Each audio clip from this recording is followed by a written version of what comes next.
Hello friends, அனைவருக்கும் வணக்கம். இன்றைக்கி பார்த்தீங்கன்னா நாட்டு மீன் வறுவல் தான்.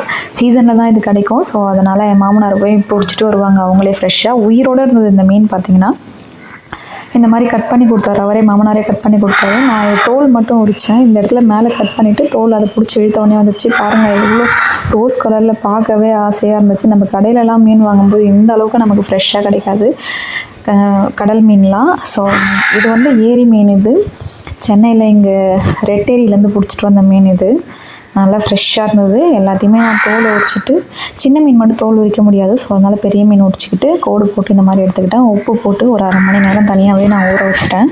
மசாலாலாம் போடுறதுக்கு முன்னாடி உப்பு போட்டு அரை மணி நேரம் நான் ஊற வச்சு எடுத்து வச்சுக்கிட்டேன்.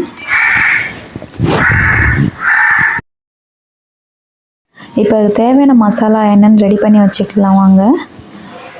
மஞ்சத்தூள் எடுத்துருக்கேன், உப்பு, சீரகத்தூள், மிளகுத்தூள், காரப்பொடி, மிளகாத்தூள், கரம் மசாலா, இஞ்சி பூண்டு பேஸ்ட்டு, இது எல்லாமே போட்டுக்கோங்க.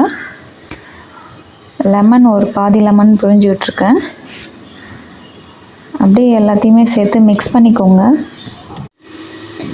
லெமனை நல்லா பிழிஞ்சு விட்டுருங்க. பிழிஞ்சு விட்டு கையை வச்சு பிசைஞ்சு எடுத்துக்கோங்க. நல்லா நான் இந்த அளவுக்கு பிசைஞ்சிக்கிட்டேன். இன்னும் கொஞ்சம் கூட தண்ணியாக கூட பிசையலாம். எல்லாத்தையுமே எடுத்து அது மேலே நல்லா அப்ளை பண்ணிட்டேன்.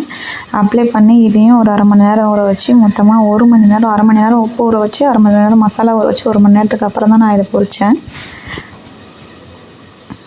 பாருங்கள், அரை மணி நேரம் ஆகிடுச்சு. இப்போ பொரிக்கலாம் வாங்க. இங்கே பாருங்கள், நல்லாவே மசாலா ஊறிடுச்சு. அதில் இப்போ தோசைக்கல்ல போட்டு நல்லா சுற்றி கொஞ்சமாக எண்ணெய் ஊற்றிக்கலாம். எண்ணெய் ஊற்றாமல் போட்டால் ஒட்டிக்கும் மசாலா அதில். அதனால் கொஞ்சமாக எண்ணெய் ஊற்றிட்டு மீன் அதுக்குள்ளே வச்சுட்டு கொஞ்சம் கருவேப்பிலை போட்டு மூடி வச்சுட்டேன். 2 பக்கமும் திருப்பி போட்டு இந்த மாதிரி வேக வச்சு எடுத்துக்கிட்டேன். ரொம்பவே சூப்பராக டேஸ்டியான ஒரு மீன் வறுவல் ready. Okay friend, thank you for வாட்சிங்.